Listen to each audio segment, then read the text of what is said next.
Hey, LinkedIn, welcome to Future Ready Live, where we talk about topics that will help CPAs, CGMAs, finance and accounting pros prepare for change and transformation. I'm your host, Tom Hood, the EVP of Business Engagement and Growth at the AICPA CIMA, the largest global body of certified professional accountants in the world. Today, we're going to be talking about insights from the field around the future of finance. Joining me is Liz Hirst.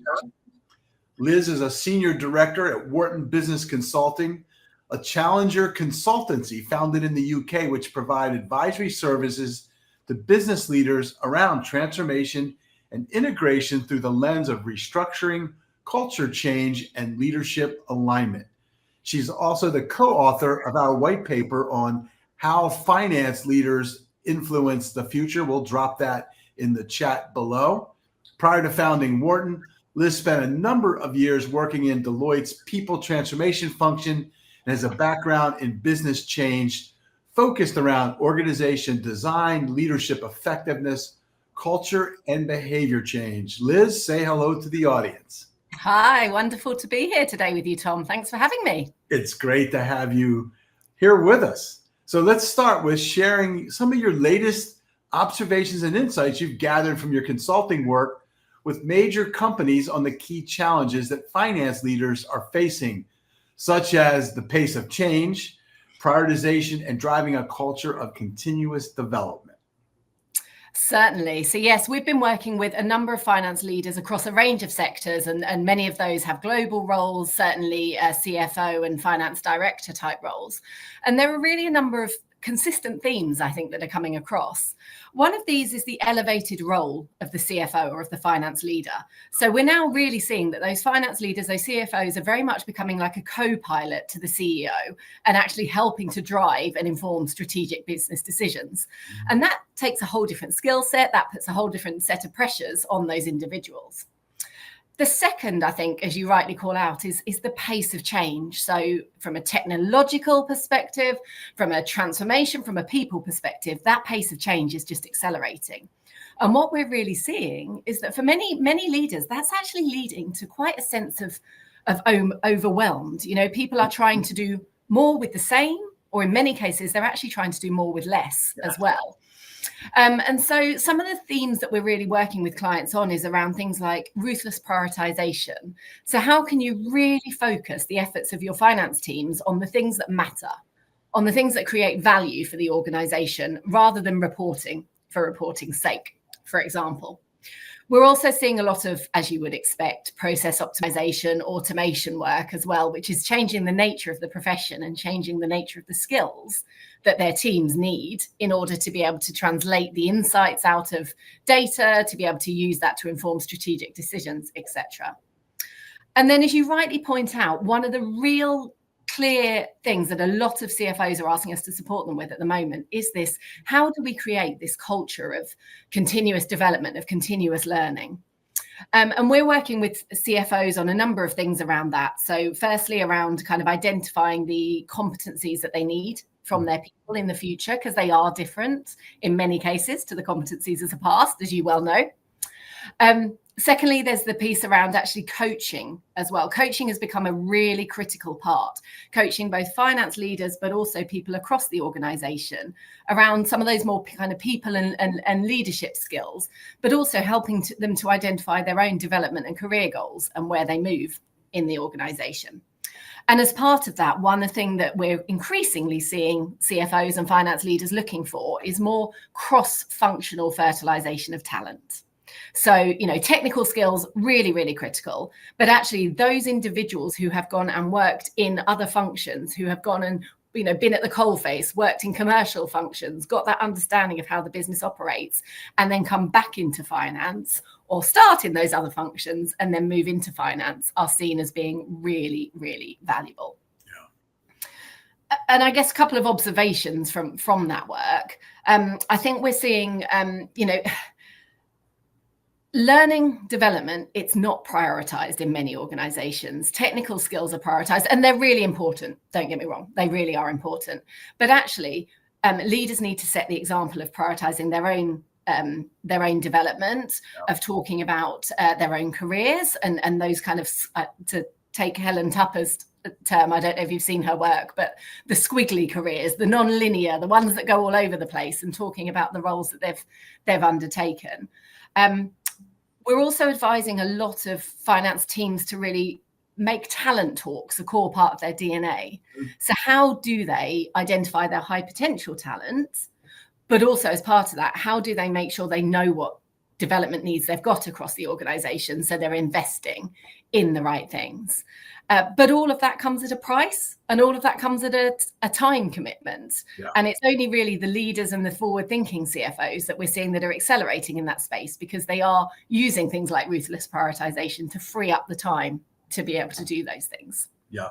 Yeah. So you described exactly what we've been seeing in all of our future finance work. And that's one of the reasons this group has, I think, really gelled, is because they don't get to talk to many others outside their place much, right? So we've created a community where they're sharing their transformation journeys in a very safe place.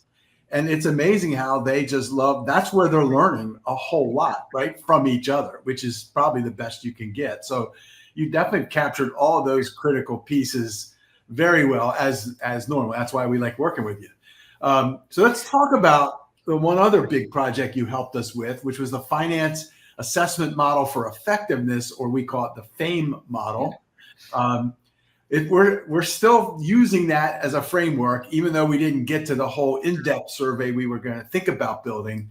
But it really is giving us a navigation tool to help finance move from that scorekeeper, as you said, to this futurist role, and then be able to assess where they might be on that journey. And there's no sense that they have to go all the way up to the upper right. They can figure out where they are now and how they move to the next level, which many of them are from, that standpoint of that journey. So from there, talk about a little bit about how you see clients doing that, because you were helping develop it and use it on your own side.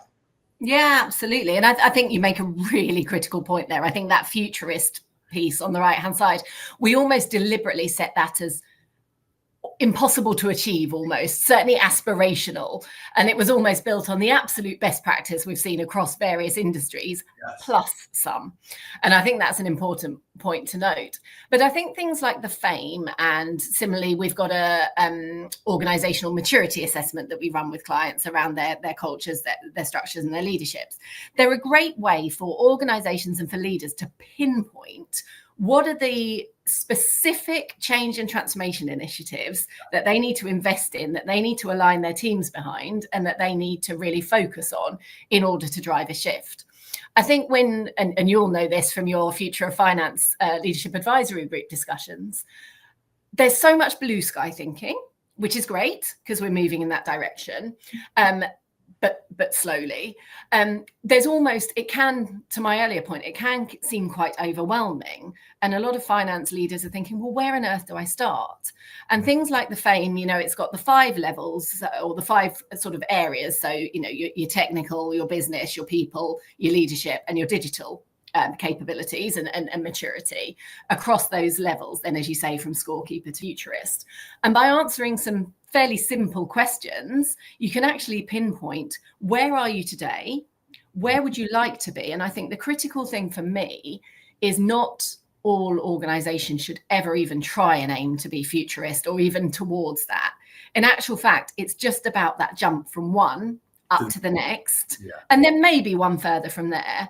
But it helps to pinpoint where you invest, where you spend your time, and how you bring your people along the journey. And I think that's really, really fundamental.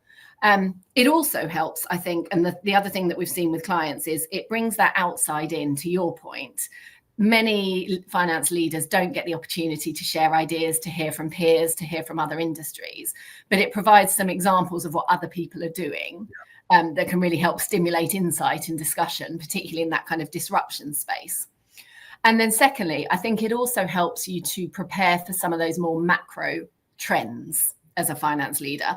Some of the things that are hitting, we've already talked about AI, which I know we're all using in different guises today. The rise of ESG and the need to be able to report on the intangible as well. And all of these things, it helps you think, what do I need to have in place Yeah. in order to be able to prepare for some of those trends. Yeah. Yeah. I think, and it's probably time to have you back to talk to our future finance group, to kind of share your learnings. And we've got a few that I think have been using it.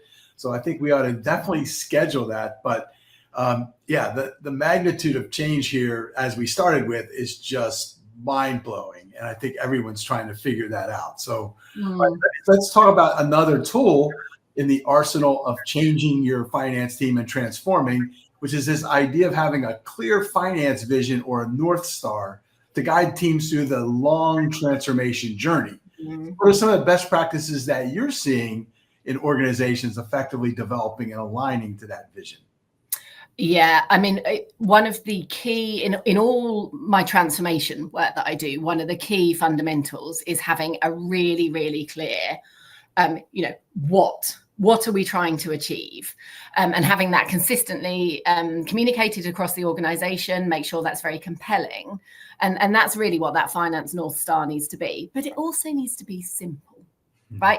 It needs to be simple. It needs to be relatable. Everyone in the finance function, and indeed the wider organization, needs to be able to say, I see how the role I play, the work that I'm doing day to day, aligns to that and contributes to that. Yeah. One of the other critical things, clearly, and we talk about the CFO as, co-pilot to the CEO, is that finance North Star has to underpin the overall vision, mission, strategy of the wider organization. And I have seen a couple of examples where finance leaders have got so excited about future of the profession, about where they can take it, but actually it doesn't align with where the organization is going overall. And if you have that mismatch, A, you're not going to achieve your strategy, B, it's inauthentic, and C, it's going to be short-lived. Yeah. So for me, that's fundamental. Yeah. In terms of articulating that, I think getting the outside in, so thinking about things like the Future of Finance Leadership Advisory Group. I know you've built your own kind of future CFO mandate and North Star vision. Actually looking around at what other people are doing is really, really important, but also crowdsourcing ideas from within the finance function, from within the business as well, to say, if finance really is a partner to you, what does that look like in the future? Because A, it's got to resonate with the business and be driven by business goals. But also, as I say, everyone in your finance function needs to be able to relate to it. Yeah. So I think that's another fundamental way we've seen people do kind of jams. We've seen them crowdsource, all of those things. And then that kind of gets refined. Yeah. But I do come back to simplicity is absolutely key. Yeah, I think, and it's funny because in our group, I bet you more than half of them actually do have a vision, which is kind of interesting, meaning we got the right people in the group. And we've been helping many of them create those visions with their finance teams. So, yeah. And we're using obviously some AI in there, a private instance that we use, but getting them to poll grassroots up, tell them the trends, and then have them say, where should we go? And then you take that and synthesize it, and suddenly you've got a pretty good, compelling case. And then to your point, go to the rest of the organization and say, how can we help you? And then build that into that vision as well. What were you going to say? Yeah, totally agree. And I think for me, the other critical thing then, once you've got that North Star, once you've got that vision, is helping finance leaders communicate that in a very compelling, consistent way, and using storytelling. So things like you've got Barbara Minto's pyramid is a great tool that you can use to tell a story. There's also Chip and Dan Heath did some work around storytelling. And we're doing a lot of work at the moment coaching CFOs, finance leaders, finance directors on how do they tell that story? How do they constantly reinforce that vision so that every decision that's made is aligned to that vision? And that's when it truly comes to life. Yeah. Well, that goes back to John Cotter's work way back that said, most companies fail to communicate their vision by a magnitude of like 10. So literally 10 times more than you think you're communicating well, you should be doing if you really want everyone to understand it and align to it. It increases engagement. I mean, there's all kinds of benefits that we don't always talk about that come from that. So it is a definitely powerful tool, especially when you're taking people through a major transformation journey, like many of these finance leaders are doing, which is kind of cool. Now, We talked about the need for new skills, AI and digital transformation being top priorities that we're seeing. So what skills do you think are so critical for the profession, and how are you advising your finance leaders about upskilling and new skilling? Great question. In macro terms, I think technical skills have evolved. Yeah. Technical skills are still absolutely fundamental, but actually the area where we're seeing the biggest increase in demand and increase in challenge, I guess, in building those skills is around the sort of the commercial and the leadership piece. I think digital has evened out a little bit. There is still, as you say, AI is absolutely fundamental, but I think where we used to talk to clients about buckets of skills and we'd separate digital out, digital is now such a fundamental part of the finance profession that it almost comes either within that technical or within that business bucket. But I guess a few for me that really stand out are the sort of, commercial acumen, business acumen is still absolutely fundamental, more so than ever. Strategic insight further down the finance function. I think strategy used to be very much a CFO role. Well, actually, you need to be able to understand the impact of what you're doing on commerciality and on the business strategy, really quite far down to sort of analyst level. An area that we're still seeing as a challenge for finance functions is kind of customer focus. And I say that because there's this paradox of when we talk about customer, are we talking about our end customer, which typically as a finance professional, you'd never have any sight of, or are you talking about your internal customer? And there's some great work being done actually around how you provide line of sight to the impact that what you do in a back office function has on the end customer, so that you can start to consider that in your decision making in the way in which you operate as well. That's very important stuff. Are you guys doing some of that work, or? Yeah, absolutely. Yeah. And that sort of customer service mindset as well for back office functions is a very, very different. However, that's got to be balanced with that commercial mindset. We've worked with so many organizations where you go in and there are, 150 reports being produced each week.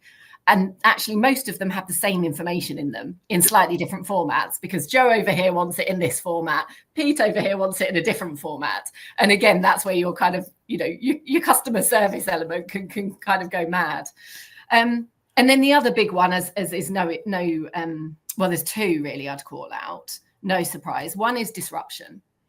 And it's constant disruption, right? It's the ability for finance professionals to constantly be able to look to continuously improve, to disrupt in a positive way, to test and learn, which doesn't come naturally to many people who are very kind of fact numbers orientated, right? It's tricky. Absolutely true. Yeah. And then the final one is this sort of development and coaching mindset. And I think that is, and it needs to be across the entirety of the finance function. Yeah. But I think, as I've said, there are so many desires to build a true learning organization, a learning culture, but the day-to-day work gets in the way. Yeah. And for leaders to constantly be coaching and developing themselves and their people is really, really fundamental. Yeah, I think, and I would agree with everything you just said. I think we would add to that the notion of anticipating emerging trends. Mm-hmm. Because it gets under the umbrella of strategic and critical thinking, which is the number one skill every finance team says when we poll them. Absolutely, bar none. I mean, it just rises to the top right away. And it's because they don't always have an outside in view. They always have an inside out view. And I think that's what we're trying to see. How do we help them shift that? Which in fact, the FAME model does help.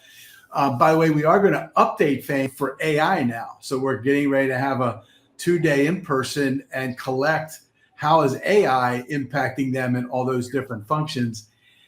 An interesting thing we're seeing now is they're talking about, this gets to the age of agentic AI, right? Managing agents now inside finance teams. But we're now starting to see workforce models 5 years out in the future that are identifying, instead of just humans on there, humans and bots and AI avatars because what we're thinking is it's going to be the end of managing all human workforce. Now, finance professionals are going to come in and they're going to be managing bots, RPA, AI agents, et cetera, that they're going to be on there. And we're already seeing it if you look out 5 years now. So that's 5 years away. But you got to start thinking about that now, right? That's pretty mind-blowing. You're going to be having to lead machines, if you will, and humans, not just humans.